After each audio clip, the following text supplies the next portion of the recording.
Hey friends, Jake Comstock here from Running Rock, and instead of talking about cabins we have just built, we're talking about cabins that were built many years ago.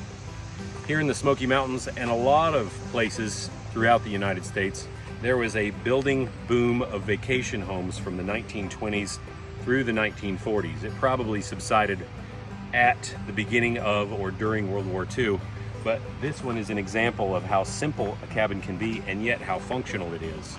So this one happens to be our family's cabin, built by, it's Barry. Hey. So it's funny, never a day goes by that some neighbor doesn't stop and we don't chat. What makes this place special is, one, the cabin is fantastic, but the surroundings are what make it so special. And so while a friend here recently, first time he'd ever been here, he described it as feeling like you're on 100 acres, but you're within 100 feet of your neighbors. So kids walking with tubes, it's exactly what I did when I was a kid. It's probably what you did when you were a kid, Vallie. Probably. It's what my parents did. It's what my grandfather did. Actually, Granddaddy and his brother were the first two people to tube this river.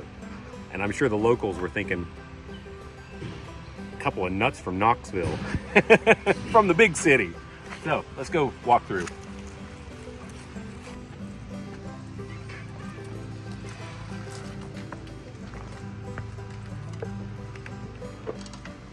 So, before open floor plans were popular, Great Granddaddy thought differently about the way he designed this. Very large living room for the 30s. And he added, of course, this super large fireplace and these double 2 glass doors on each side that can be hidden inside the walls to expose the beauty outside. This is where we spend our time, right here on the porch, these rocking chairs, sleeping on the porch. No, we've never had a bear come in here, either when we're here or even when we're not here.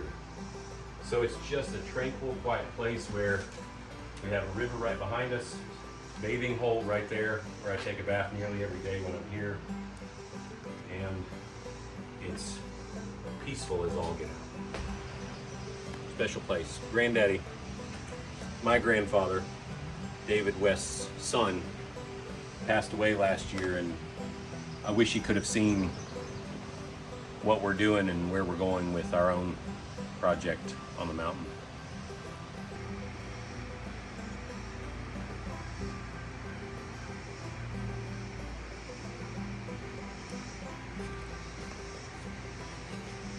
There is not a better place in the world to sleep than right here. And again, that's kind of something that's just been bred into us over the last 3 generations, 4 generations.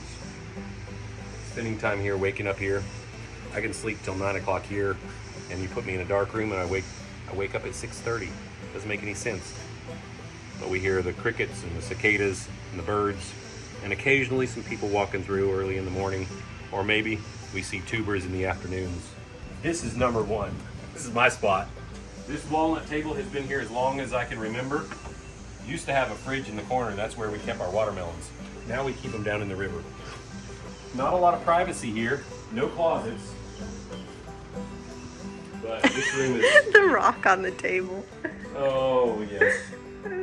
Grana. There's another one right here. Nice. Simple little kitchen, a bedroom in the back, a bathroom for 12 to 15 people. That basically is just one single bathroom, but we've divided it up into individual rooms. How do we create this same vibe done in the 30s, now 80 years later, on a larger scale? And it's difficult to explain.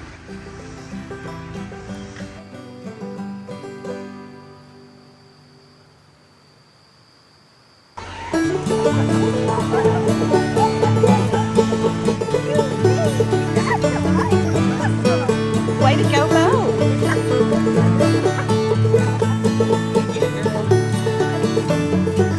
Oh, careful!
You go,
Harry.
Kisses, right? You're a sweet boy.